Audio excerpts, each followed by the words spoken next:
আসসালামু আলাইকুম রহমতুল্লাহ। আশা করি সবাই ভালো আছেন। আমরা আজকে সুদ কষার 4 নম্বর ক্লাসে সুদ কষা রিলেটেড প্রিলি এবং রিটেন দুই পরীক্ষায় কাজে লাগবে এরকম একটা টপিক পার্ট আলোচনা করব। সেটা আমাদের বইয়ের 9 নম্বর পদ্ধতি সমীকরণের মাধ্যমে সমাধান। 9-এর কথা হচ্ছে সাধারণ সমীকরণের প্রশ্ন। 115 নম্বর প্রশ্ন থেকে আমাদের আজকে ক্লাস শুরু হবে। 115 নম্বর বলতেছে যে X% হারে X টাকা 4 বছরের সুদ যদি X টাকা হয় তাহলে X এর মান কত। আমরা নর্মালি এই প্রশ্নটা আগে লিখবো যে X টাকার আসল X টাকা X% 4 বছর গুণ করলে ইকুয়াল টু X টাকা। ঠিক আছে, আচ্ছা সবগুলো X যেহেতু ইংলিশে লিখি তাহলে পার্সেন্টেজের কারণে নিচে একটা 100, এই 4 আর 100 কাটলে হচ্ছে 25। এই পাশের X আর এই পাশের X কেটে দেওয়া যায়, তাহলে শুধু এই পাশে X থাকে আর এই পাশে 1 দিয়ে 25 কে গুণ করলে 25। তাহলে এই প্রশ্নের অ্যান্সার হচ্ছে 25 হচ্ছে X এর মান। তার মানে বিষয়টা এইরকম, 25 টাকার 25% হারে 4 বছরের সুদ হলো 25 টাকা। খেয়াল করেন 25% মানে 4/1। তাহলে 25 টাকা 4/1 সুদ হবে 1 বছরে। তাহলে 4 গুণ করলে আবার 4 বছরের সুদ আবার 25 টাকায় হয়ে যাবে। তাহলে এই 25 টাকা, তাহলে আসল হচ্ছে 25। 115 116 শতকরা 1 টাকা হার সুদে 1 টাকার সুদ 1 টাকা হবে কত বছরে। আইডি জগন্নাথ নামে একজন বলছেন যে আমি আজকে প্রথম ক্লাসে জয়েন করলাম। যিনি আজকে প্রথম ক্লাসে জয়েন করছেন তার কাজ হবে এই টপিকে শুরু থেকে ক্লাস করা। তবে যদি আগের পার্টগুলো ভালোভাবে নিজে থেকে পারেন সুদ কষার বেসিক গুলা, তাহলে সরাসরি ক্লাস করতে পারেন। তাহলে 116 শতকরা 1 টাকা হার সুদে 1 টাকা সুদে 1 টাকা হলে কত বছরে হবে। ঠিক আছে, তাহলে এখানে আমরা বছরটাকে X ধরে হিসাব করব। 1 টাকা হার পার্সেন্টেজ 1 টাকার, এটা হচ্ছে আসল 1 টাকা 1%-এর কারণে 1/100 গুণন এই যে বছর দেওয়া নাই এই জন্য X বছর ধরলাম ইকুয়াল টু 1। তাহলে আগের অঙ্কটাতে X দেওয়া ছিল আর এটাতে X দেওয়া নাই, X ধরলাম। তাহলে দেখেন 1 1 1 সব তো একই, তাহলে X সমান সমান হচ্ছে 100। এই 100 হচ্ছে অ্যান্সার। লজিক্যালি যদি চিন্তা করতে যান 1 টাকার 1% মানে হচ্ছে 1 টাকার 100/1 100/1 টাকা মিলে এত বছর অপেক্ষা করা লাগবে যাতে 100 দিয়ে গুণ করলে আবার 100/1 পুরো 1 টাকা হয়ে যায়। তাহলে সময় লাগবে 100 বছর। 116 নম্বর প্রশ্ন অ্যান্সার হচ্ছে 100 বছর। শতকরা বার্ষিক 4 টাকা আর সুদে কত টাকার 5 বছরের সুদ 4 টাকা হবে। সুদের হার 4 টাকা আবার 5 বছরের সুদ। তাহলে যে কত টাকা বলছে না, এটা হচ্ছে আসল। তাহলে ধরি আসল X, ফরমাল লেখাগুলা নিজের মতো করে লেখা যায়। ঠিক আছে, ধরি আসল সমান সমান X টাকা।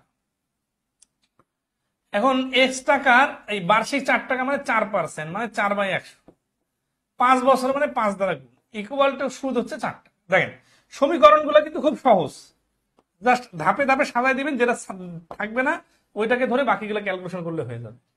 তাহলে এখানে 5 দিয়ে 100 কাটলে 20, 4 দিয়ে 20 কাটলে 5। তাহলে X এর মান হচ্ছে এই যে 5 আর 4 আড়াআড়ি গুণ করলে 20। তাহলে X এর নাম কি ছিল? X এর নাম হচ্ছে আসল। তাহলে 20 টাকা ইনভেস্ট করলে 4% হারে 5 বছরের সুদ হবে 4 টাকা। এটা মুখে মুখে করা যায়, তো জাস্ট লজিকটা এরকম যে আমরা যদি ধরি আসল 100 টাকা তাহলে 4% হারে 1 বছরের সুদ 4 টাকা। কিন্তু এখানে দেখা যাচ্ছে যে 5 বছরে মিলে সুদ 4 টাকা হচ্ছে, তাহলে আসলটা অবশ্যই 5 গুণ কম। তাহলে এই যে 5 দিয়ে 100 কে ভাগ করলে 20। তো যেহেতু সমীকরণটা অনেক জটিল না বা সময় বেশি লাগবে না, এই জন্য সমীকরণ ধরেই করবেন। ঠিক আছে, তাহলে 117 নম্বর প্রশ্নের অ্যান্সার হচ্ছে 20 টাকা। 118 রানা 1200 টাকা যত বছরে তত হার সুদে, এই যত তত বিষয়টা দেখেন। সরল মুনাফায় লোন নিল, যদি সে লোন মেয়াদের শেষে 432 টাকা সুদ পরিশোধ করে তাহলে সুদের হার কত। অনেক সময় দেখা যাচ্ছে সুদ আসল পরিশোধ করে আর অনেক সময় শুধু সুদ পরিশোধ করে। যখন যেভাবে দেওয়া থাকবে তখন সেইভাবে লিখতে হবে। তাহলে এখানে আসল হচ্ছে কত? আসল হচ্ছে 1200 টাকা। আসল 1200 টাকা আর যত তত বলার কারণে আমরা X ধরে হিসাব করব। ঠিক আছে, তাহলে X% মানে X/100 গুণন X বছর। ঠিক আছে, যত বছরে তত হার, তাহলে পার্সেন্টেজও X, সময়ও X বছর। পার্সেন্টেজের কারণে নিচে একটা 100, তাহলে 1200 টাকা এত পার্সেন্টে এত বছরের সুদ কত টাকা? সুদ হচ্ছে 432 টাকা। তাহলে আমরা এই দুই শূন্য কাটা 12 দিয়ে যদি ওই পাশে কাটি 3 12 36, 4 3 7 6 12 72। তাহলে এক্স স্কোয়ারের ভ্যালু হচ্ছে 36, এক্স এর ভ্যালু হচ্ছে 6। দেখেন সমীকরণ হওয়ার কারণে লিখতে হচ্ছে, সমীকরণ সাজাইতে হচ্ছে, বা সমাধান কিন্তু বেশি সময় লাগতেছে। এই জন্য সুদ কষা অধ্যায়টা সহজ, মানে বেশি পেঁচানো নাই। স্যার সময়ও এক্স ধরলেন আবার সুদও। আর ভাই এই কথায় তো বুঝাইলাম কি ব্যাপার, যেই কথা বলি সেই কথা তার আপনি যে প্রশ্নটা করতে চাচ্ছেন ওর থেকে 100 গুণ বেশি সিরিয়াস মুডে ওই জিনিসটাই তো বোঝালাম। এই অঙ্কটা টার্নিং পয়েন্টটা হচ্ছে যত বছর তত হার, তার মানে এক্স পার্সেন্টেজ যত, সময়ও তত, এক্স পার্সেন্ট এক্স, এইটা তো এই অঙ্কের মূল থিম। তাহলে এরা আমি কি মানে ইচ্ছা মতো ধরলাম না? প্রশ্নের ভাষাটা দেখবেন না, শুধু আমার মানে কথা আর মুখের ভাষা তাকালে তো হবে না। তাহলে কোন মূলধন কত জানি না, 6 বছরের জন্য ধার নেওয়া হলো, লাভের হার প্রথম 3 বছরের জন্য 5% আর শেষ 3 বছরের জন্য 4% নির্দিষ্ট করা হয়। তাহলে মূলধনটা কত জানি না, 6 বছর পর লাভ সহ টাকার পরিমাণ 127 হলে মূলধন কত? এই 127 কিন্তু তাহলে লাভ সহ মানে সুদ আসল। তাহলে আমরা ধরি আসলটা হচ্ছে এক্স, তাহলে প্রথম 3 বছরের জন্য, তাই না? তাহলে এক্স গুণন 5% গুণন 3 বছর প্লাস এক্স গুণন 4% গুণন 3 বছর, এই দুটা হচ্ছে সুদ। এইটা ইকুয়াল টু 127 মাইনাস এক্স, কারণ এই সুদ আসল থেকে সুদটা বাদ, আসলটা বাদ দিলেই সুদ বের হবে। এখন এখানে দেখেন যে এই এক্স এক্স আসল সেম, এই জন্য এটা পুরাটাই একসাথে মার্চ করে দেওয়া যায়, ঠিক আছে? এই 5% 4% 9% করে হিসাব করলেও হয়তো সমস্যা না। আমরা যেহেতু এইভাবে করে ফেলছি, তাহলে আসি আমরা উপরে 3 5 15 এক্স, এবার হচ্ছে 12 এক্স, নিচে 100 100 মিলে 100 ইকুয়াল টু 127 মাইনাস এক্স। তাহলে এখানে 27 এক্স ইকুয়াল টু 127 এর সাথে 100 গুণ মাইনাস এক্স এর সাথে 100 গুণ, 100 এক্সটা এই পাশে চলে আসলে 127 এক্স এর মান হচ্ছে 12,700। তাহলে এক্স এর মানটা এখানে 127 দিয়ে ভাগ, 127 দিয়ে ভাগ করলে 100। তাহলে 119 নম্বর প্রশ্নের আনসার হচ্ছে ক, 100 টাকা। এই পর্যন্ত বুঝতে পারছেন কিনা বলেন? 100 ধরে করার বিষয়টা আসতেছি পরে। এই অঙ্কটা 100 ধরে করা যাবে, কিন্তু হচ্ছে কি সব এই রকমের সব অঙ্ক 100 ধরে করা যাবে না। এখানে যে জিনিসটা মিলে গেছে সেটা হচ্ছে যে এই 5% আসলটাও 100 আর এই 4% আসলটাও 100, আবার এখানেও 3 বছর এখানেও 3 বছর, এই জন্য এটা সব পাশে মিলে গেছে দেখে আমরা বলতে পারি 100 টাকায় এই প্রথম 3 বছরের সুদ হচ্ছে 15 টাকা আর পরের 3 বছরের সুদ হচ্ছে 12 টাকা। তার মানে 100 টাকা রাখলে এটা হয়ে যাবে 127 টাকা। আবার প্রশ্নে তো আছে 127 টাকা, মিলে গেছে কাকতালীয় ভাবে, যেহেতু মিলে গেছে তাহলে 100 উত্তর, কারণ আসল চাইছে, তাই না? তো দেখেন এই যে প্রাক প্রাথমিক পরীক্ষার প্রশ্ন, তার মানে বিষয়গুলো সহজে আসে, বাট আমরা বুঝতে না পারলে অনেক জটিল হয়ে যাবে, ঠিক আছে? ওকে, নেক্সট আসি 120 নম্বর। জেমি ও সিমি একই ব্যাংক থেকে একই দিনে 10% সরল মুনাফায় আলাদা আলাদা পরিমাণ অর্থ ঋণ নেয়। জেমি 2 বছর পর মুনাফায় আসলে যত টাকা শোধ করে, 3 বছর পর সিমি মুনাফা আসলে তত টাকা শোধ করে। তাহলে 10% মুনাফায় আলাদা আলাদা পরিমাণ অর্থ ঋণ নেয়। জেমি 2 বছর পরে মুনাফা আসলে যত টাকা শোধ করে, 3 বছর পরে সিমি মুনাফা আসলে তত টাকা শোধ করে। এখন তাদের ঋণের অনুপাত কত তা বের করুন। এটা 28তম বিসিএসে আসছিল, নবম দশম শ্রেণীর অনুশীলনী 11.2। তো দেখি জিমি ও সিমি একই ব্যাংক থেকে, এটা ব্যাংক থেকে একই হোক আর আলাদা হোক, এটা কিন্তু অঙ্কের উপর ইফেক্ট ফেলে না। একই দিনে এটা কিন্তু অঙ্কের উপর ইফেক্ট ফেলে, কারণ দিন যদি ভিন্ন হয় তাহলে সময় কম বেশি হওয়ার কারণে ডিফারেন্স তৈরি হবে। তাহলে একই দিন কথাটা ইম্পর্টেন্ট। 10% সরল মুনাফায়, তার মুনাফার হার 10%, আলাদা আলাদা পরিমাণ, তাহলে পরিমাণটা সেম না, ভিন্ন ভিন্ন। অর্থ ঋণ নেয় জেমি 2 বছর পর মুনাফা আসলে যত টাকা, তাহলে এই যত টাকা দেয় ঠিক আছে, এবার এটা কিন্তু মুনাফা আসল মানে সুদ আসল শোধ করে। 3 বছর পরে সিমি মুনাফা আসলে তত, এই তত মানে হচ্ছে সুদ আসল, 3 বছরে তত টাকা শোধ করে। তাদের ঋণের অনুপাত আবার সুদ আসলের চায় না, ঋণের অনুপাত কত? তাহলে ধরি এই জিমি ঋণ নেয় সমান সমান যে টাকা আর সিমি ঋণ নেয় সমান সমান এস টাকা, তাদের নামের প্রথম অক্ষরটা ধরলাম, এটা হচ্ছে ঋণ। তাহলে প্রশ্ন মতে, এখন দেখেন এখানে প্রশ্ন মতে এই যত তত থাকলে না, সবসময় যত ততকে ফোকাস করে প্রশ্ন মতে লাইনটা সাজাইতে হয়। তাহলে এই যে যত তত মানে হচ্ছে সমান, একজন 1 কোটি টাকা ফেরত দিচ্ছে আর একজন 1 কোটি টাকা ফেরত দিচ্ছে, 1 কোটি তো সমান হবে। তাহলে এইখানে আমরা বসাবো যত আর এইখানে বসাবো তত, তাহলে এই যত তত সবসময় সমান হয়। এখন আসি এই যত তত জিনিসটা এখানে কি, এর হচ্ছে জেমির 2 বছরের মুনাফা আসল। তাহলে জেমির আসল হচ্ছে যে টাকা, জেমির সুদের হার হচ্ছে 10%, জেমির সময় হচ্ছে 2 বছর, কিন্তু এটা তো শুধু সুদ বাইর হলো, এর সঙ্গে জেমির আসলটা যোগ করতে হবে। তাহলে এই যে সুদ আসল হয়ে গেল, সুদ আর আসল যোগ করে সুদ আসল, এইটা হচ্ছে জেমির যত। আর সিমির কত, সিমির হচ্ছে এস টাকা, আবার সেমির এখানেও 10% হারে, কিন্তু এখানে হচ্ছে 3 বছর, এটা হচ্ছে সিমির সুদ। এই সুদের সঙ্গে যদি আমি এস টাকা আসল যোগ করে দেই তাহলে এটা হয়ে যাবে সিমির সুদ আসল। এই জেমির সুদ আসল আর সিমির সুদ আসল সমান, এখানে এস আর জে এর জায়গায় আপনি এক্স ওয়াই এবিসি যাই একটু ধরতে পারেন, ঠিক আছে। আচ্ছা, তো এই শূন্য শূন্য কাটাম, তাহলে উপরে হচ্ছে 2জে,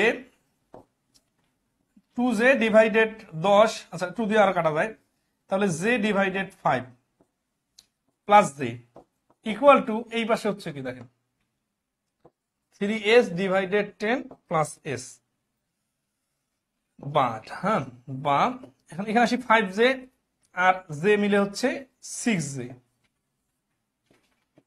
6জে প্লাস ডিভাইড 5 আছে না এই পাশে, এই পাশে কাটাকাটি করা যায়, ঠিক আছে। তাহলে এখানে 3s প্লাস 10s, আর এখানে 10 আছে না, 5 আর 10 কাটাকাটি করে 2, আর আড়ি গুণ করলে বা 12জে equal to 3s R 10s মিলে 13s। এখন আমাদের অনুপাত চাইছে তাই না, কার কার অনুপাত, তাদের, তাদের মানে কাদের, এই যে নাম যে শুরুতে বলছে জেমি আর সিমি, তাহলে ওই অনুপাতে সাজাতে হবে। অতএব এই যে জেমি আর সিমিটা নিচে চলে আসলো ইকুয়াল টু অনুপাত বানানোর সিস্টেম দেখেন, তাহলে এখানে 13 আছে, এই 13টা এই পাশে থেকে গেল উপরে, আর এই 12টা নিচে চলে গেল, ওই পাশের এসটা এই পাশে নিচে চলে আসছে। অতএব জেমি অনুপাত সিমি সমান সমান 13 অনুপাত 12। এইটা হচ্ছে 120 নম্বর প্রশ্নের অ্যান্সার। মানে ভুল হওয়ার জায়গাগুলো রাখবেন না, আগে থেকেই কোথায় কোথায় ভুল হইতে পারে এমন ভাবে প্রশ্ন করে করে সমীকরণ সাজাবেন যাতে ভুল হওয়ার সুযোগে তৈরি না হয়। কথা ক্লিয়ার নাকি সমস্যা আছে বলেন? জে আর এস বাদে সংখ্যা নেওয়া যাবে না ভাইয়া, হ্যাঁ জে আর এস বাদে সংখ্যা নেওয়া যাবে না। এর কারণ হচ্ছে কি যে এইখানে সংখ্যা আর এক্স ওয়াই এর মধ্যে দেখেন, সংখ্যা নিলে সমীকরণটা এইভাবে মানে সাজানো যাবে না, কারণ আপনি তো টাকার পরিমাণটা জানেন না, কিভাবে ধরবেন? জে আর এস তো সমান সমান না, আপনি যদি এখানে 100 ধরেন তাহলে এখানে কয়শো ধরবেন, এখানে 100 ধরবেন মনে করতে যাচ্ছেন, কিন্তু এই 100 তো সমান না, কারণ 100 যদি সমান হইতো তারা তো ভিন্ন ভিন্ন ঋণ নেয়, আলাদা আলাদা ঋণ নেয়। আবার 2 বছরের সুদ আসলে 3 বছরের সুদ আসল তো সমান সমান হবে, আমাদের জানা নাই আসল কত, অজানা থাকার কারণে কিন্তু এক্স ওয়াই ধরেই করতে হবে, ঠিক আছে। রুকসানা ইয়াসমিন বলছেন মাথা গরম হয়ে গেল, এত সিম্পলি মাথা গরম হলে তো হবে না, আপনার অজানা কি জিনিস এখানে শেখানো হলো যেটা আপনি জানেন না আগে থেকে, সেটা হচ্ছে এই অনুপাতটা কিভাবে সাজানো হলো এইটা, বাকি সবগুলা কথা প্রশ্নের অনুযায়ী মিলাই দিলাম। এবং এই জিনিসটা আমরা এর আগে 119টা অঙ্কে এবং বানায় বানায় তার অনেক অঙ্ক করাই দিছি, বেসিকটা ক্লিয়ার করে দিছি, সে সবগুলো অঙ্কে সুদ, সুদ আসল, আসল কি, যোগ কেন, কার সাথে কার পার্সেন্টেজ গুণ করে তারপরে বছর গুণ, এগুলো তো আলোচনা করতে করতে 1 মাস পার করে দিলাম, না এত মাথা গরম করা যাবে না।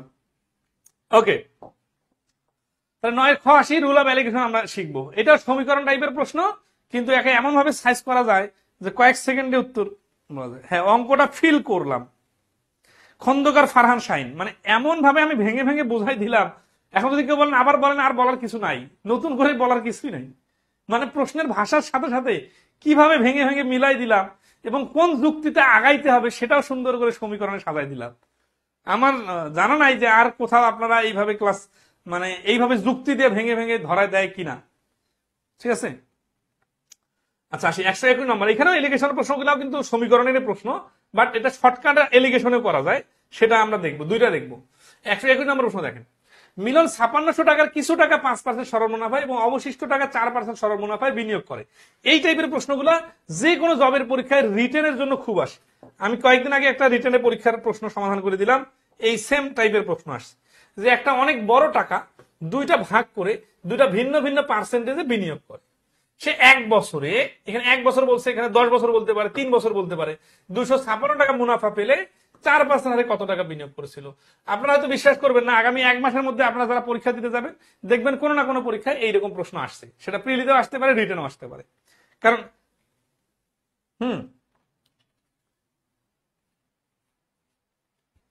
মানে অঙ্কটা খুবই মানে এই নিয়মটা ইম্পর্টেন্ট। আচ্ছা, তো এটার সিস্টেমটা কি দেখেন, আপনাদেরকে আমি ভাঙে ভাঙে বোঝাই দিতেছি। এখন ফর্মাল বইয়ের স্টাইলে তো বোঝাচ্ছি না, এমন ভাবে বোঝাচ্ছি না আপনারা ফিল করতে পারেন।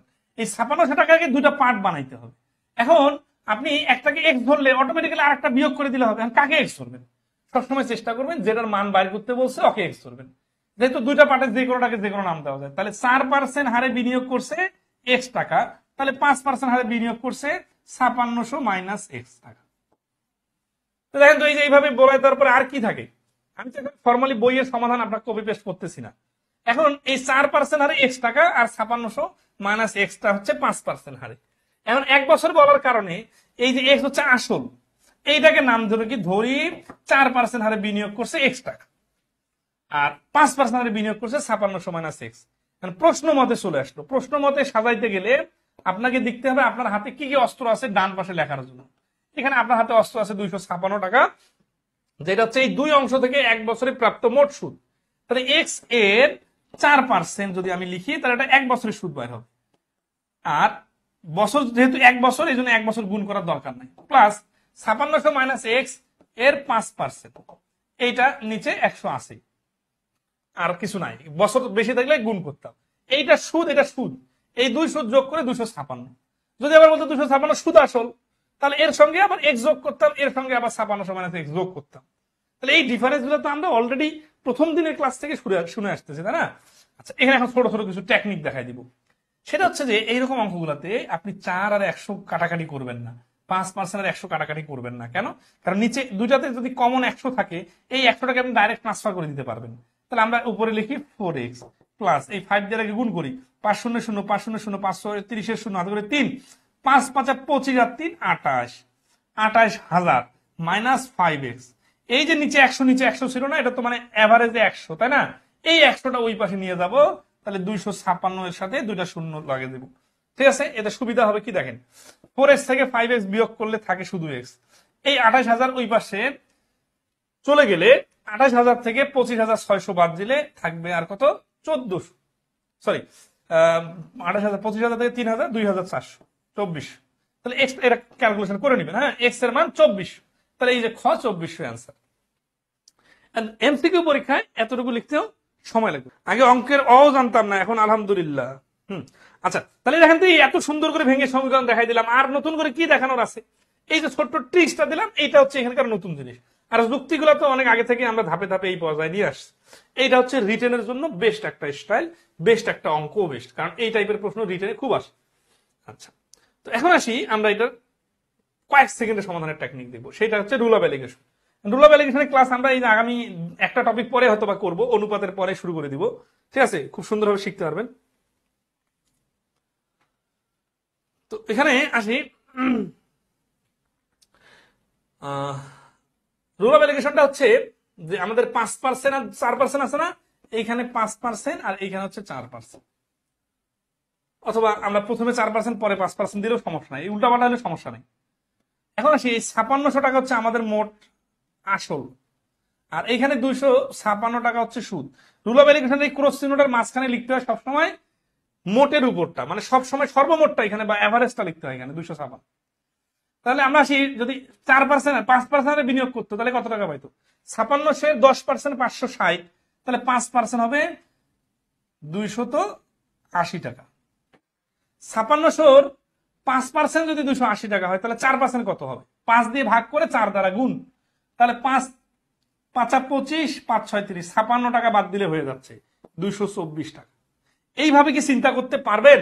নাকি সবসময় ঐকিক নিয়মের সোজা স্টাইলে ছোট বাচ্চার মতো যে তাহলে 5600 হ্যাঁ এর 4% সমান সমান, তো এইভাবে করলে তো হবে না। 424 2 4 5 20 আর 2 22, বাট একটু স্মার্টেস্ট ওয়েতে। তো দেখ 224 আর 280 আসলে না, এটা বিয়োগ করবো, এটা যদি আড়াআড়ি এখন বিয়োগ করবো, ঠিক আছে? তাহলে এখানে আড়াআড়ি বিয়োগ করলে 50 থেকে 80 গেলে 30 লাগে, 6 আছে যেহেতু, তাহলে 24। 224 থেকে 56, 224 থেকে 50 পর্যন্ত লাগে 26, 26 আর 6 32। এখন এই দুটা হচ্ছে অনুপাত, 24 আর 32 এর অনুপাত। তাহলে এটাকে 8 দিয়ে ভাগ করা যায় 3:4। তার মানে আমাদের এই 5600 টাকাকে এই 4% হারে 3 ভাগ বিনিয়োগ করলে 5% হারে বিনিয়োগ করতে হবে 4 ভাগ। উত্তর কি চাইছে? এই 4% না? তাহলে আমরা লিখবো কি? লিখবো হচ্ছে 5600 গুণন 3 ভাগ আর 4 ভাগ মিলে মোট 7 ভাগ। 4%-এর ভ্যালু হচ্ছে 3 ভাগ 3। তাহলে 7 আসতে 56, 800 আর 3 গুণ করলে হচ্ছে 24। এই 24 হচ্ছে অ্যান্সার। ছোট ছোট ক্যালকুলেশন গুলো দ্রুত করতে পারলে এটা একটা সুপার টেকনিক, ইন্টারন্যাশনাল স্ট্যান্ডার্ডের টেকনিক। প্রচুর প্রশ্ন এইভাবে সমাধান করা যায়। তাহলে 121-এর অ্যান্সার হচ্ছে 2400 টাকা। রুল অফ এলিগেশনটা ইউজ করা যায় যে এখানে দুইটা ভিন্ন আইটেমকে মিক্স করে একটা নতুন আইটেম হয় এই রকমের অঙ্কগুলাতে, যে এইখান থেকে কতটুকু এখান থেকে কতটুকু নিয়ে এইটা বানানো যায়, এইটা অনুপাত পাওয়া যায়। এই অনুপাতটা থেকে আবার টোটালটা যে কোনো কিছু থেকে ভাগ করা যায়। অর্থাৎ যে কোনো কিছু মিক্স করার পরে একটা নতুন দ্রবণ তৈরি হলে সেটা মিক্সারের অঙ্ক হইতে পারে, সুদ কষার অঙ্ক হইতে পারে, শতকরের অঙ্ক হইতে পারে, লাভ ক্ষতির অঙ্ক হইতে পারে। ঠিক আছে, এটা আমরা রুল অফ এলিগেশনে শিখবো। 122 নাম্বার। আমরা কিন্তু আজকে চক্রবৃদ্ধি শুরু করব না, কারণ চক্রবৃদ্ধি 2-1টা অঙ্ক করে লাভ নাই। আমরা আগামী ক্লাসে চক্রবৃদ্ধি শুরু করব, এই জন্য চক্রবৃদ্ধির আগ পর্যন্ত আজকে আমরা ক্লিয়ার করে দিব। ঠিক আছে, 122-এ কি বলছে? কাদের দুইটি সঞ্চয় হিসাবে মোট 15,000 টাকা জমা রাখবেন। একটা হিসাব থেকে সে বাৎসরিক 5% হারে সুদ পাবে, অপরটি থেকে সে 10% হারে সুদ পাবে। বছর শেষে সে যদি মোট 1110 টাকা সুদ পেয়ে থাকে, তাহলে 5% হারে সুদে সে কত টাকা জমা রেখেছিল? এইরকম অঙ্ক কন্টিনিউয়াস আসে। তাহলে আমরা এটা কিভাবে করবো দেখেন, রুল অফ এলিগেশনে করবো। রিটার্নটা সমীকরণটা সাজাইতে দেখেন, যারা বুঝবেন যে ফরম্যাটটা কি তারা কিন্তু কয়েক সেকেন্ডে পারবেন। কিরকম 5% হয়ে চাইছে না, তাহলে এক্স এর 5% প্লাস 15,000 মাইনাস এক্স, এটা হচ্ছে দ্বিতীয় অংশ, এটা 10% হারে বিনিয়োগ করছে। এই দুইটা সুদ মিলে ইকুয়াল টু হচ্ছে 1110 টাকা। এটা হচ্ছে ডাইরেক্ট প্রশ্ন মতে লাইন, বাকি ক্যালকুলেশন আপনারা করে নেবেন। এখন যারা এমসিকিউ টেকনিক জানে না তারা তো এই রিটার্ন আকারে করতেই থাকবে, আত্মবুদ্ধি নাই। এমসিকিউ টেকনিক কি? এমসিকিউ টেকনিক হচ্ছে 1110 টাকাটা মাঝখানে। এখন এই 15,000-এর 10% হচ্ছে 1500, 15,000-এর 5% হচ্ছে 10%-এর অর্ধেক মানে 750। তাহলে এখানে বিয়োগ করলে হচ্ছে 390, আর এই পাশে বিয়োগ করলে হচ্ছে 250 আর 160 মিলে 360। 390 আর 360 মিলে 0 0 কাটা, 3 দিয়ে যদি কাটি 3 3 39, 3 12 36, মানে 13 আর 12 ভাগ। 13 ভাগ পাবে কি 5% ওয়ালা টাকাটা, আর 12 ভাগ পাবে 10% ওয়ালা টাকাটা। আমাদের এই 5% ওয়ালা টাকা বাড়ি করা দরকার, তার মানে এই 13 ভাগ হচ্ছে আমাদের অ্যান্সার। তাহলে এই যে 15,000 টাকা আছে, একে 13 আর 12 টোটাল 25 ভাগ করে 13 ভাগ দিব আমরা। 25 হচ্ছে 6 25 100 600, আর 6 13 78, 7,800 টাকা হচ্ছে এই প্রশ্নের অ্যান্সার, যেটা ক নম্বর অপশনে আছে। খুবই ইন্টারেস্টিং টেকনিক। আপনারা আগামী রুল অফ এলিগেশনের ক্লাসে দেখতে পারেন, ইউটিউবেও আমাদের ক্লাস আছে, আগে থেকে চাইলে দেখতে পারেন। ঠিক আছে,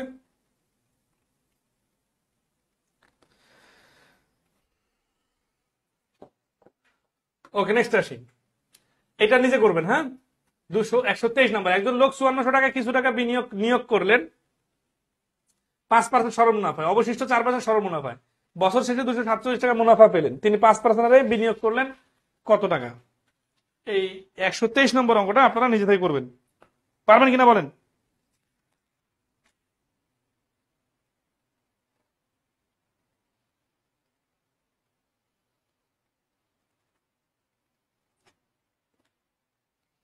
আচ্ছা, এরকম আরেকটা অঙ্ক আছে। 6% সরল মুনাফায় সেলিম 6% সরল মুনাফায় সুদে 10,000 টাকা বিনিয়োগ করলেন, আর কত টাকা 8% সরল সুদে বিনিয়োগ করলে সে মোটের উপর 7% সুদ পাবে? এনএসআই এর এডিতে আসছিল। আচ্ছা, এটা যদি আমাদের এমসিকিউ পরীক্ষা আসে, তাহলে আমরা কি এই বিস্তারিত করতে পারবো? 6% সরল মুনাফায় 10,000 টাকা বিনিয়োগ করে, তাহলে এখানে কিন্তু 10,000 টাকা দুইটা পার্ট হবে না। এখানে আমাদের একটা টোটাল টাকা কত জানি না, এখানে কিন্তু টোটাল টাকার একটা হচ্ছে 10,000 আর একটা জানি না কত, এটার নাম দিই এক্স। এই 10,000 টাকাটা বিনিয়োগ করছে 6% হারে, আর এই এক্স টাকা বিনিয়োগ করছে 8% হারে। এই দুইটা মিলে যে মোটের উপর যে সুদটা পাইছে সেটা হচ্ছে 7%। 7% কার? মোট বিনিয়োগের। মোট বিনিয়োগ কত টাকা? এই যে 1/10,000 বিনিয়োগ করছে শুরুতে, এটা প্লাস এই এক্স। এই যে চিত্রটা এখানে কত এটা জানার দরকার নেই, কিন্তু কেউ যদি 10,000-কে আগের মতো এখানে টোটাল মনে করেন, এখান থেকে এক পাশে এক্স এক পাশে 10,000 মাইনাস এক্স দেন, তাহলে পরেন তো অঙ্কের ভাষাটা মিলতেছে কিনা। সেলিম 6% সরল সুদে ব্যাংকে 10,000 টাকা বিনিয়োগ করে। দেখেন তো এখানে 10,000 টাকার পুরোটাই 6%। আর এরকম না যে 10,000-এর কিছু অংশ 6%, কিছু অংশ 8%। মনে মনে অনেকে মন খোলা খায়, ভুল অ্যান্সার দেওয়া যাবে না কিন্তু। আচ্ছা, তাহলে এখান থেকে আমরা যদি এটা লিখে করি, তাহলে 10,000 এর 6% প্লাস এক্স এর 8%, তাহলে এক্স এর নাম কি বলেন? ওই যে পরবর্তী বিনিয়োগটা টোটাল এক্স টাকা, ইকুয়াল হচ্ছে কত? ইকুয়াল হচ্ছে 10,000 মাইনাস সরি 10,000 প্লাস এক্স, এটা হচ্ছে টোটাল বিনিয়োগ, আগের বিনিয়োগ দ্বিতীয় বিনিয়োগ দুইটা মিলে মোট বিনিয়োগ এর 7%। তাহলে ক্যালকুলেশন করে নেবেন, হয়ে যাবে। ঠিক আছে। আচ্ছা, শর্টকাটটা কি? শর্টকাটটা এটা আরো সহজ। কেন সহজ দেখেন, সেটা হচ্ছে যে এই 10,000 টাকা 6% সরল সুদে, এখানে পার্সেন্টেজ তিনটাই দেওয়া আছে, মানে কত সহজ দেখেন, 8% আর 7%। 6% 8% মানে কি, দুইটা প্রথম বিনিয়োগ, আর এটা হচ্ছে মোটের উপর বা অ্যাভারেজ বিনিয়োগ, দুইটা মিক্স করার পরে এটা দাঁড়াইছে। তাহলে আড়াআড়ি বিয়োগ করলে 1-1 হয়। 1-1 হয় মানে কি, যে দুই জায়গাতে সমান সমান বিনিয়োগ করলে এটা হওয়া সম্ভব। তাহলে 10,000 টাকা আগে বিনিয়োগ করছে, পরেও তাকে 10,000 টাকায় বিনিয়োগ করতে হবে। ঘ অ্যান্সার। ঠিক আছে, ওকে। হ্যাঁ, 10 নম্বর পদ্ধতি, এটা করে আমরা আজকে ক্লাস ক্লোজ করবো, কারণ 11 নম্বর পদ্ধতিটা হচ্ছে আমাদের চক্রবৃদ্ধি সুদ কষার প্রশ্ন। এই গতকালকে 46 নম্বর বিসিএস একটা প্রশ্ন আসছে, এই প্রশ্নটা একটু আপনাদের দেখাই দিই, দেখেন তো এটা আমাদের এই ক্লাসের সাথে রিলেভেন্ট কিনা। রোজিনা বেগম তার পারিবারিক প্রয়োজনে 6% সুদে 6x পরিমাণ টাকা এবং 4% সুদে y পরিমাণ টাকা ঋণ নিল। সে 2840 টাকা সুদ দিল এবং মোট 5600 টাকা ঋণ নিল। ক নাম্বার বলছে, যদি সে মোট ঋণের উপর 5% সুদ দিত, তাহলে বছর শেষে কত টাকা সুদ দিত? করে দিই। হ্যাঁ, তাহলে ক নাম্বার হচ্ছে কি 5% হারে, আসল কত? 56,000। তাহলে 56,000 গুণন 5%। সময়ের কথা কি বলা আছে কোনো? পারিবারিক ব্যবধানে এত টাকা এত টাকা এত টাকা, সময় নামে কোনো বলা নেই, তাহলে 1 বছরে ধরে নিতে হবে। ঠিক আছে, 56,000, তাহলে এই দুটা শূন্য কাটা, তাহলে 5 শূন্য 0, 5 6 30, 0 8 3, 5 5 25 আর 3 28। তাহলে প্রথম কয়ের অ্যান্সার হচ্ছে 2800 টাকা। এই যে বছর শেষে বলা আছে, হ্যাঁ, তাহলে 1 বছরে শেষ হচ্ছে 2800 টাকা সুদ দিত। ক্ষয়ের অ্যান্সার কি হবে? এই ক্ষয়ের অ্যান্সারটা আমরা সমীকরণ আগে শিখলাম। উপরের তথ্য মতে এক্স ও ওয়াই এর মান নির্ণয় করো। তাহলে রোজিনা বেগম তার পারিবারিক প্রয়োজনে 6% সুদে এক্স পরিমাণ টাকা এবং 4% সুদে ওয়াই পরিমাণ টাকা ঋণ নিল। তাহলে দেখেন এক্স এর 6% প্লাস ওয়াই এর 4%, এইটা ইকুয়াল টু কত? এইটা ইকুয়াল টু হচ্ছে এই যে 2840 টাকা সুদ। এখান থেকে আমরা ক্যালকুলেশন করতে পারি 6x plus 4y equal to 2840 এর সাথে দুইটা শূন্য, মানে উভয় পক্ষকে 100 দ্বারা গুণ করি। এখান থেকে আমরা আবার 2 দিয়ে কাটে আবার ছোট করে নিতে পারি। 3x plus 2y equal to 2 দিয়ে কাটলে হচ্ছে 142 আর 3টা শূন্য, মানে 1,42,000। এটা হচ্ছে 3x প্লাস 2y এর মান। এটা প্রথম শর্ত মতে, এখানে হচ্ছে প্রথম শর্ত মতে। আর দ্বিতীয় শর্ত মতে মানে কি, যেহেতু টোটাল ঋণ নিচ্ছে 5600 টাকা, এটা হচ্ছে এই এক্স টাকা আর ওয়াই টাকা মিলে, তার মানে এক্স প্লাস ওয়াই মিলে হচ্ছে 56,000। আর এখানে কি দেওয়া ছিল? 3x plus 2y equal to 1,42,000। তা আমরা যদি এক্স আর ওয়াই এর মধ্যে একটাকে ডিলিট করতে চাই, তাহলে আমরা ধরেন গুণ করি ওয়াই কে 2y দ্বারা গুণ করি, 2 দ্বারা যদি দ্বিতীয় সমীকরণটাকে গুণ করি, তাহলে হচ্ছে কত? 2x plus 2y equal to 56 double 112। এখন আমরা যদি এই সমীকরণটা আর এই সমীকরণটা বিয়োগ করি, তাহলে কি হবে? 2y বাদ, 3x থেকে 2x গেলে x এর মান 1,42,000 থেকে 1,12,000 বাদ দিলে 30,000। x এর মানটা যদি আমরা এই 2 নম্বর সমীকরণটাতে ফেলি, এটা 1, এটা 2, এটা 3, তাহলে 2 এ x এর মান বসালে কি হচ্ছে যে 30,000 প্লাস y সমান সমান 56,000। x y এর মানটা হচ্ছে 56,000 থেকে 30,000 বাদ দিলে 26,000। তাহলে অ্যান্সার কত? অ্যান্সার হচ্ছে এই যে 30,000, 26,000 আর কয়ের অ্যান্সার তো হচ্ছে 2800। তো মূল থিমটা কি? মূল থিমটা হচ্ছে সুদ কষার বেসিক এবং সমীকরণ সাজাইতে পারা। খুব বেশি জটিল কিছু না, এটা গতকালকের পরীক্ষার প্রশ্ন। আচ্ছা, তাহলে আমরা আসি আমাদের মেন টার্গেট। প্রশ্নে যত তত থাকলে 125 নাম্বার। এখানে খুবই ইন্টারেস্টিং কিছু টেকনিক দেখাই দিব। এগুলো অনেক বড় মানে প্রশ্ন মনে হয় অনেকের কাছে, কঠিনও মনে হয় আবার, বাট আমরা এমন ভাবে করব যাতে খুব সহজে সমাধান করা যায়। আপনারা কি শেষ পর্যন্ত ক্লাসে থাকতে পারবেন? 10-এর কত বছর আসল বের করতে বলা হলে কিরকম? 125। দেখেন শতকরা 6% মুনাফায় 950 টাকা 8 বছরে যত মুনাফা হয়। তাহলে এখানে দেখেন কুলুগুলো দেওয়া আছে, এখান থেকে একটা মুনাফা বের করতে হবে। বার্ষিক 7.5% হারে মুনাফায় কত টাকা, এই কত টাকা হচ্ছে আমাদের অ্যান্সার। এটার নাম ধরলাম এক্স। 19 বছরে তত মুনাফা, এই তত মুনাফা হচ্ছে যত মুনাফা যেটা পাবো ওইটা এখানে বসবে। তাহলে এটা কিন্তু লিখিত আকারে। তাহলে ধরি দ্বিতীয় অংশের আসল সমান সমান এক্স। তাহলে প্রশ্ন মতে সমীকরণের সাথে এটা মিল আছে। দেখেন তো, এটা সমীকরণের পরে না দিলে তো এই প্রশ্নগুলো সহজে পারা যাইত না। তাহলে আমরা বইটা কত সুন্দর করে গাঁথনি দিছি। তাহলে 6% মুনাফা 950 টাকা 8 বছরে, তাহলে 650 এর মানে এর ডাইরেক্ট গুণ করি 6% গুণন 8, এটা হচ্ছে প্রথম অংশের মুনাফা। আর এক্স এর 7.5% হারে 19 বছরের মুনাফা, এটা দ্বিতীয় অংশের মুনাফা। আর এই দুই মুনাফায় সমান সমান, এইটার নামে হচ্ছে যত আর এইটার নাম হচ্ছে তত। এরকম অঙ্ক করলাম না একটু আগে? আচ্ছা, তাহলে এখানে আসি আমরা। এই 100 দুই পাশ থেকে দিলেন। এই যে একসাথে সমীকরণ সাজালে এইভাবে দুই পাশে কাটাকাটি করা যায়, উপরে নিচে কাটাকাটি করা যায়। এটা আমরা ঐকিক নিয়মের এমডিএস মেথডে দেখছি। কিন্তু যদি আলাদা আলাদা করে করতেন তাহলে এইভাবে একটা দশমিক আসতো, ওই পাশে একটা দশমিক আসতো, সময় লাগতো। ঠিক আছে, এখন আসি আমরা এই 19 দিয়ে এই 95 কে ডাইরেক্ট কাটা যায় 5, 50। ঠিক আছে, এই 7.5 আছে তো, 7.5 কে 1.5 দিয়ে কাটলে 5, এটাকে 1.5 দিয়ে কাটলে 4, 5 দিয়ে 50 কে কাটলে 10, এখানে থাকলো 4, 8 আর 10, আর ওই পাশে কিছু নাই। তাহলে 4 × 32 আর 10 মিলে 320। তাহলে এক্স এর মান হচ্ছে 320। তাহলে 125 নম্বর প্রশ্নের অ্যান্সার 320 টাকা। সহজে বুঝতে পারছেন কিনা একটু কমেন্টে রেসপন্স করবেন ফার্স্ট। যত তত অংশটা একটু ধীরে করান। হ্যাঁ, ধীরে চলছে তো। 125-এর এই কাটাকাটিটা নিয়ে কোনো সমস্যা আছে বলেন? 19 দিয়ে 5 গুণ করলে 90 হয়, 17 দিয়ে 5 গুণ করলে 85 হয়, 15 দিয়ে 5 গুণ করলে 75 হয়, 13 দিয়ে 5 গুণ করলে 65 হয়। এগুলো বেসিক জিনিস জানা থাকতে লাগবে। ঠিক আছে, আর দেখেন এই পাশে 100 থাকার কারণে আমি কিন্তু এই শূন্য দিয়ে না কাটে দুই পাশ থেকে 100 ডিলিট করে দিছি। এটা খুব ইন্টারেস্টিং টেকনিক, মানে এটার কারণে আমার কষ্টটা কমে আসবে। ক্লিয়ার না? আচ্ছা, কি খুব কঠিন লাগতেছে? পানির মতো সহজ মনে হবে। দেখেন এবং দেখবেন রিলেভেন্সি, দেখবেন যে আমরা যেটা শিখতেছি এটা কি বানায় বানায় আপনাকে আইনস্টাইন বানাচ্ছি ম্যাথের, নাকি আপনার যতটুকু দরকার ততটুকু। অনেক ক্ষেত্রে দেখবেন যে আমরা আসলে অনেক সুন্দর সুন্দর জিনিস শেখাই, বাট আসলে দরকার নাই। যেমন ধরেন 17 দিয়ে বিভাজ্য হওয়ার টেকনিক, এটা জীবনে দরকার নাই। যেমন ধরেন 2 ডিজিটের গুণের টেকনিক, 111 বর্গ হলে কি করতে হয় এটা টেকনিক। মানে এরকম অনেকগুলো জিনিস আছে ইউজলেস, বাট আপনার কাছে শিখার পরে মানে মনে হবে খুব ভালো জিনিস তো, ভালো, বাট আপনার দরকার আছে কিনা সেটাও তো ইম্পর্টেন্ট একটা ইস্যু।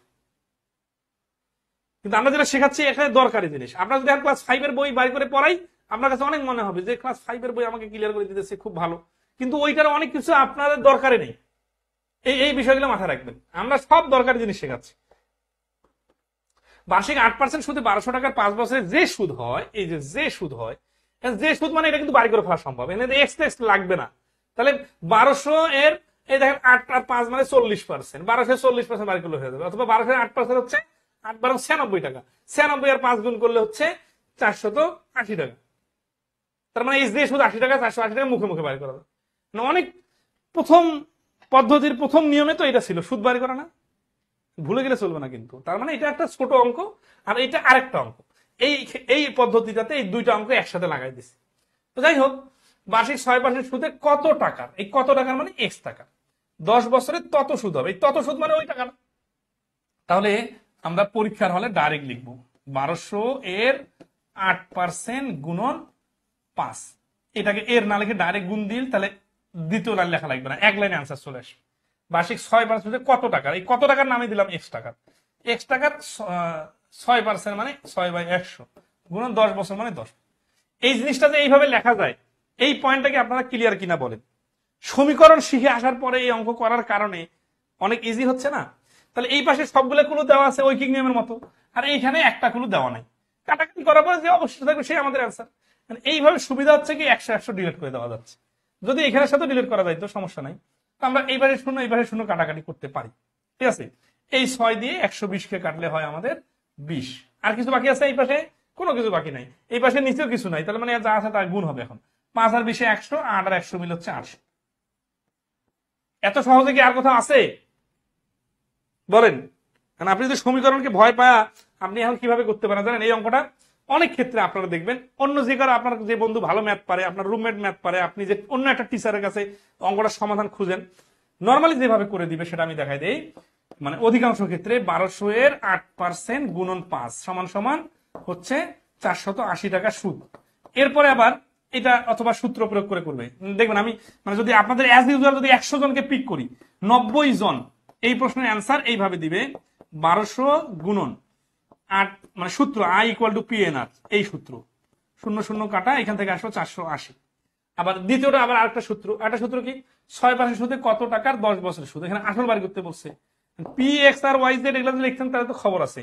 এমনিতে যদি লিখি তাহলে আই হচ্ছে 480 গুণন 100, আর আসল কত ওটা তো বাড়ি করতে হবে। এন হচ্ছে 10 বছর, সুদের হার হচ্ছে 6%।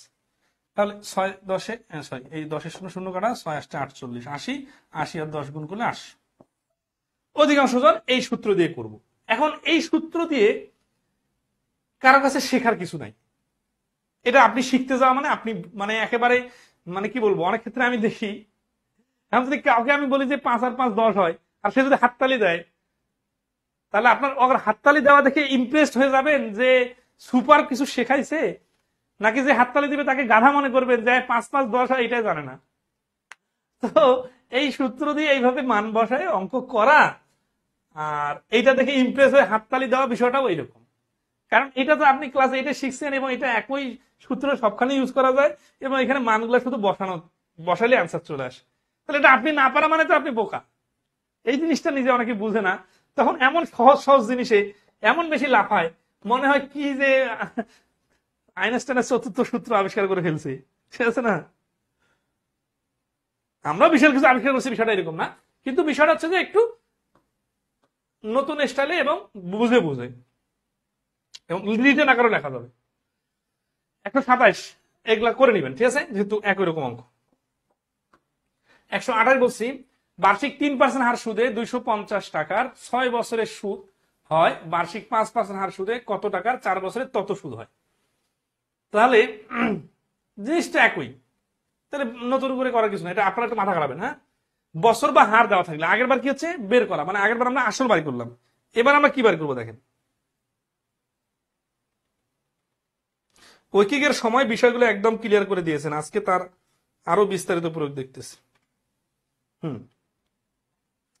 তাহলে 129 বছর শতকরা বার্ষিক 8 টাকা হার মুনাফা হয়, 2500 টাকা 4 বছরে যত মুনাফা হয়। এবার কি বলছে, বছর বা হার বের করা। আগেরটা তো আসল বের করা ছিল, এবার আসলটা দেওয়া আছে। তো দেখেন এখানে আসল দেওয়া আছে, এইখানেও আসল দেওয়া আছে। তাহলে এখানে হয়, তারপরে এটা একটা অংশ, এটা একটা অংশ, মানে এটা একটা ছোট অঙ্ক, এটা একটা ছোট অঙ্ক একসাথে মার্চ করে দিচ্ছি। তাহলে যত মুনাফা হয়, তাই না? তাহলে আমরা আসি বার্ষিক 8 টাকা হার, মানে 8% 2500 টাকার 4 বছর। তাহলে 2500 গুণন 8% গুণন 4 বছর ইকুয়াল টু, তাহলে 8% মানে নিচে একটা 100। শতকরা বার্ষিক 10 টাকা হার মুনাফায় 2000 টাকা বিনিয়োগে তত টাকা মুনাফা পেতে কত বছর। এই কত বছরটা জানি না, তাহলে কত বছরটা আমরা লিখবো, সমস্যা নেই। 2000 গুণন 10% মানে এত, আর এখানে বছরটা আগের বার লেখা ছিল, এবার নাই, এবার এক্স দিয়ে দিই। তাহলে এই এক্স এর নাম হচ্ছে, আমরা ধরি এক্স বছর। তাহলে দেখেন এখানে আপনি এই 2 শূন্য কেটে দিতে পারেন, এই 2 শূন্য কেটে দিতে পারবেন, ঠিক আছে। তাহলে এখানে আসতেছে কত, 2 শূন্য করে কাটা গেল, তাই না? তাহলে আমরা এই 10 দিয়ে কাটি, 2 5, মানে ছোট ছোট সংখ্যাতে কাটা লাগে, 5 5 আর 25, 5 দিয়ে রেখে কাটলে 4, 4 দিয়ে রেখে কাটলে 2, তাহলে 2 2 থাকতেছে 4 বছর, 4 আছে। নিজের মতো করে কাটে নেবেন, সমস্যা নেই। তাহলে 129 এর আনসার হচ্ছে গ। তাহলে এই অঙ্কগুলো যতই পেঁচাক, কখনো সুদের হার বন্ধ করে দিয়ে বছর এখানে 4 বছর যদি দিয়ে দিত আর 10% টাকে বলতো কত বছর, তখন এখানে এক্স দিতাম, তো কাহিনী তো সেম। তাহলে এই অঙ্ক এই পদ্ধতিতে করা সব শেষ, এটা শুধু অঙ্কগুলো দেখাই দিই। 130 নাম্বার পারবেন কিনা দেখেন তো অ্যান্সার। 130 নম্বর প্রশ্নটার অ্যান্সার কত? ট্রাই করেন সবাই। সেম নিয়ম হলে প্রবলেম থাকে না, সেম নিয়ম হলে থাকে না, কিন্তু আমরা যে সেম নিয়মের ম্যাথগুলো যে এক সুন্দর সুন্দর করে সাইজ করছি, এটা তো এই জন্য সেম মনে হচ্ছে, ভিন্ন ভিন্ন জায়গায় দিলে কিন্তু কঠিন লাগতো। বার্ষিক 3% সুদে 250 টাকা 6 বছরে যত সুদ হয়, বার্ষিক 5% সুদে কত বছরে 225 টাকার তত সুদ হবে, ওই একই স্টাইল। ঠিক আছে, তো 4% মুনাফা এত টাকা বিনিয়োগ করলে 5 বছরে মুনাফা হয়, কোন সরকার বিনিয়োগ করলে এত টাকা এত বছর মুনাফা হয়। 10-এর ক বলছে এবার আমরা নতুন নিয়ম, সুদ আসল থাকলে। ঠিক আছে, আচ্ছা 133-এ দেখি, 650 টাকা যে হার সুদে 4 বছরে সুদে আসলে 806 টাকা হয়, তার মানে এখানে একটা সুদের হার আছে। ঠিক আছে, ওই একই হার সুদে কত টাকা 5 বছরের সুদে আসলে 140 টাকা হবে। তাহলে এখান থেকে একটা আমরা প্রথম অংশে আমরা সুদের হার বার করব, ওইটা দ্বিতীয় অংশে আমাদের কাজে লাগবে। ঠিক আছে, তাহলে প্রথম অংশের সুদের হারটা ডাইরেক্ট আমরা বাই করে নিই।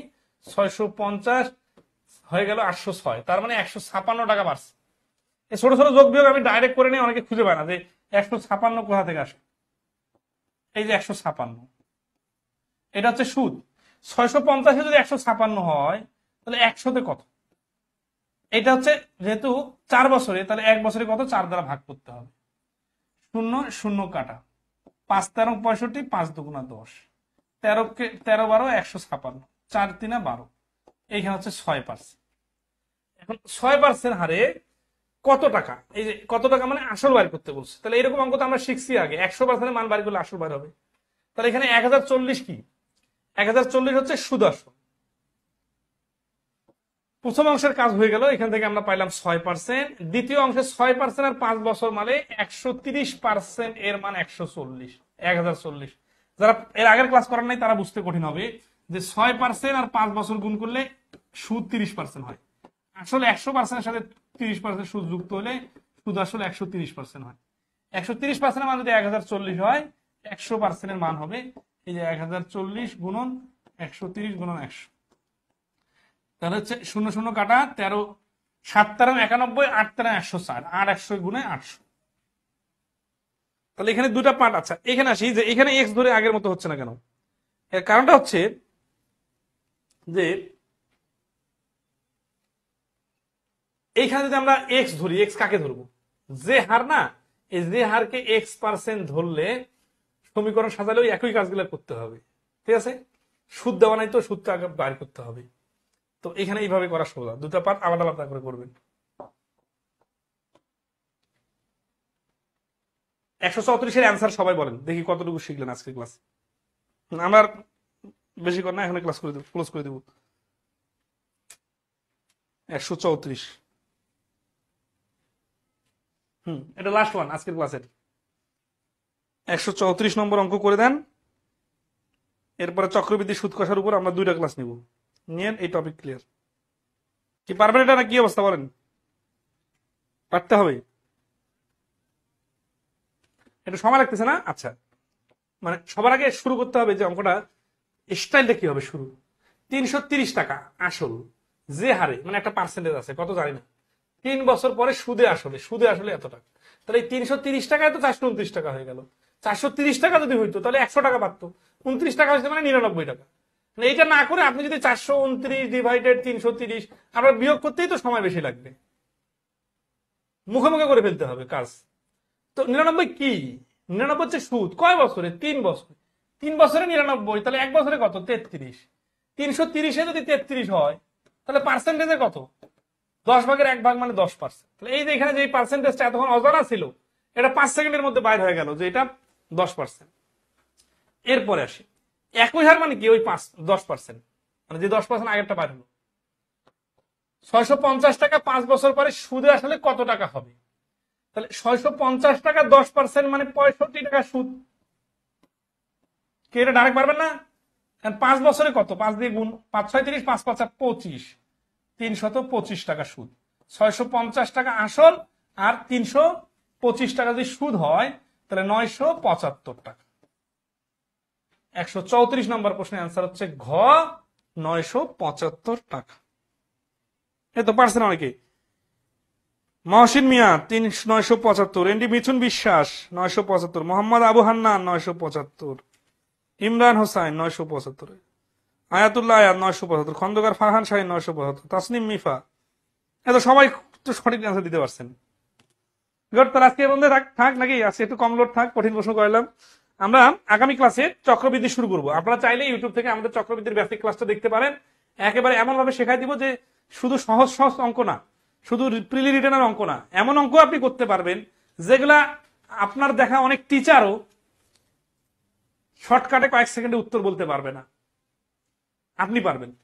এবং 2টা ক্লাস করবেন, 2 ঘন্টা করে বাসায় পড়বেন, তারপরে পরীক্ষা দিবেন, সলভ ক্লাস করবেন, ক্লিয়ার। এত কনফিডেন্সের সাথে বলতেছি, তার মানে কি কত সুন্দর করে শেখানোর আইডিয়া মাথায় আছে। কিন্তু আপনাকে বই ক্লাস সমন্বয় করে সময় দিতে হবে, এমনি এমনি হবে না, ঠিক আছে? আচ্ছা, আপনারা তো বিশ্বাস করবেন না, কয়েকজন স্টুডেন্ট মাঝে মাঝে ফোন দিছে আর কি। হ্যাঁ, বিভিন্ন জন, আমরা তো এগুলো আসলে সবকিছু টিকটকারদের মতো ফেসবুকে আমাদের গ্রুপে শেয়ার করি না বা পেজে। সে হচ্ছে একজন ফোন দিচ্ছে রাজশাহী থেকে, সে বলতেছে স্যার আমি আগে ম্যাথ পারতামই না, এখন যে কোনো পরীক্ষা হলে 20-এর মধ্যে আমি 17, 18, 19 খুব ইজিলি পাই। এবং আমার মানে এখন আমি বললাম কোন কোর্সে স্টুডেন্ট? 6 ব্যাচের, 6 এডিশন ব্যাচের। তো মোটামুটি 1-2 বছর, প্রায় 1 থেকে 1.5 বছর আর কি লেগেছিল উনি। তো এখন উনি মানে খুবই খুশি, মানসিক দক্ষতা কোর্সে ভর্তি হবে, এই জন্য ফোন দিছিল আর কি। তো বলতেছে আগে আমার ম্যাথ খুব ভয় লাগতো, এখন যে কোনো পরীক্ষায় মনে হয় ম্যাথ বেশি করে আসুক, ম্যাথ সবার আগে করি। তো এটা কি কম ভালো লাগার একটা বিষয়? অথচ দেখেন ওনার সঙ্গে আমার জীবনে কোনোদিন দেখাও হয়নি, কোনোদিনও হবে তারও নিশ্চয়তা নাই। এবং অনলাইনে কোর্স না থাকলে উনি কোনোদিন আমাদের সঙ্গে ক্লাস করা তো দূরে থাক, সাক্ষাৎ হইতো না। তো এইরকম একটা মানে ঘরে বসে শিখে যাচ্ছে এবং বস হয়ে যাচ্ছে, মানে খালি নর্মালি দায়সারা ভাবে শিখতেছে এরকম না। অনেকেই আছে যে যারা এখন মানে অনেক জায়গাতে নিজে পড়াচ্ছে। আপনারাও অনেকেই দেখবেন যে একসময় আপনারা পড়াইতে পারবেন। তো এই জিনিসগুলা গুরুত্ব দেওয়া লাগবে, যেটা এরকম গুরুত্ব পাওয়ার জিনিস, সেটা যদি সেরকম গুরুত্ব না দেন তাহলে হবে, পারবেন, কিন্তু কিছু কিছু অনেক কিছু পারবেন না। তাই জন্য গুরুত্ব দেন, দেখবেন বস হয়ে যাবে, ঠিক আছে? 39তম বিসিএস এর জন্য আপনাদেরকে আমি আগামীকালকে ক্লাস মানে পরীক্ষার রুটিন দিব 6 এডিশন ব্যাচ, বুঝছেন ইনশাল্লাহ। এবং এই রুটিন অনুযায়ী আমি আপনাদেরকে ডিরেকশন দিয়ে দিব। যারা 7 এডিশনে ব্যাচে আছেন, 6 এডিশনে নাই, 6 এডিশনে জয়েন হয়ে নিবেন। ওইখানে আমরা 49তম বিসিএস এর জন্য কার্যক্রম শুরু করব। এইখানে 49তম বিসিএস সম্বন্ধে কথা বলতে গেলে যে সমস্যাটা হবে, অনেকগুলো টপিক তো আমরা 49তম বিসিএস এর আগে শেষে করতে পারবো না, ঠিক আছে? তার মানে ক্লিয়ার করতে পারবো না। তবে বেসিক যেটা কথা, সিলেবাসের টপিকগুলো ক্লিয়ার করেন, বীজগণিত এবং জ্যামিতি আগে শেষ করেন, ঠিক আছে? 49তম বিসিএস এর জন্য যারা প্রিপারেশন নেবেন, পাটিগণিত পরে। আর এত বেশি পাটিগণিত শুধু বিসিএস এর জন্য পড়লে সময় নষ্ট হবে। আয়তুল আজম স্যার, এটা করোনা ভাইরাসের অবদান। তা আপনাদের কাছ থেকে আমাদের কিছু প্রত্যাশা হচ্ছে, আমাদের কোর্সের বিষয়গুলো একটু সবার সাথে শেয়ার করবেন। অনেকে না জানা থাকার কারণে বিভিন্ন জায়গায় বিভিন্ন ভাবে বিভ্রান্ত হচ্ছে, বা অনেক জায়গায় উষ্টা খাওয়ার পরে আমাদের এখানে আসতেছে। তো এই জন্য আমরা চাচ্ছি যে সরাসরি সবাই যেন এঙ্গেজ হয়, পরিচিতদের সাথে ফেসবুকে, মেসেঞ্জারে, হোয়াটসঅ্যাপে, যেখানে তার সঙ্গে কথা হবে, বা বিভিন্ন গ্রুপে দেখা যায়, ঠিক আছে? অনেকে কোর্স সম্বন্ধে সাজেশন দেয়। আপনারা আপনাদের যেটা রিয়েল অভিজ্ঞতা সেটা শেয়ার করবেন। মানে অনেকে আছে কি আপনারা আসলে কথা বলতে সংকোচ বোধ করেন, আর এক্ষেত্রে অনেকে দেখা যাচ্ছে তাদের পেইড লোক বা ক্লোজ লোকদেরকে উদ্বুদ্ধ করে কোর্সগুলোর প্রমোশনটা এমন লেভেলে চালায় যে আমরা পৌঁছানোর সুযোগে পাই না। আমরা কি নিজে নিজে কমেন্ট করে বেড়াইতে পারি সবখানে? আপনারা এতটুকু হেল্প করবেন আশা করি। আপনার যেটা রিয়েল অভিজ্ঞতা আমাদের কোর্স করে সেটা সবার সাথে একটু শেয়ার করবেন, যাতে অন্যরা একটু আমাদের সম্বন্ধে জানতে পারে, যাচাই বাছাই করতে পারে। এটা যদি খেয়াল রাখবেন, আমরা যে কোনো বই যখন লিখি, বইগুলোর ক্ষেত্রে বা আমরা যে কোর্স করাই, আমরা কিন্তু প্রচুর পিডিএফ, ছবি, বই বের করার আগে শেয়ার করি হুবহু। এবং ক্লাসের ক্ষেত্রে আমরা কিন্তু দেখেন অনেকগুলো ক্লাস ওপেনলি নেই। এর কারণ আমরা কিন্তু আমাদের কোয়ালিটির ব্যাপারে 100% কনফিডেন্ট। এই কনফিডেন্সের কারণে আমরা ওপেনলি শেয়ার করতে কোনোদিন পিছপা হয় না। অথচ অনেক কোর্সের ক্ষেত্রে দেখবেন তারা 2-1টা ম্যাথের জাদু দেখায়, 2-1টা জিনিসের ম্যাজিক খুব উপস্থাপন করে, বাট সামগ্রিকভাবে ঘন্টাব্যাপী ক্লাস শেয়ার করে না। আমরা বলতেছি না তাদের নেগেটিভিটি বা আমাদের পজিটিভিটি, জাস্ট এটা বোঝাতে যাচ্ছে যে আমরা আমাদের জায়গাতে কতটা আমাদের কনফিডেন্স যে আমরা মানে 7-8টা টপিকের মানে ক্লাস ওপেনলি শেয়ার করে দিছি। আমাদের কোর্সে ভর্তি হওয়ার পরে কেউ টাকা নষ্ট করে আফসোস করে যাওয়া লাগবে না, কারণ আমাদের আগে থেকে ক্লাস ওপেনলি দেওয়া আছে। তা আপনারা চাইলে তাদের সাথে আমাদের এই ফ্রি ক্লাসগুলো একটু শেয়ার করতে পারেন। তারা নিজে থেকে যাচাই বাছাই করুক, কোনো সমস্যা নেই, কাউকে কনভিন্স করতে হবে না, কিন্তু তাদেরকে জাস্ট এটা মেসেজ পৌঁছায় দেওয়া দরকার যে এরকম একটা কোর্স আছে, তুমি চাইলে এটা দেখে সিদ্ধান্ত নিতে পারো। ভালো থাকবেন, আজকে এই পর্যন্ত। হ্যাঁ, ধন্যবাদ সবাই।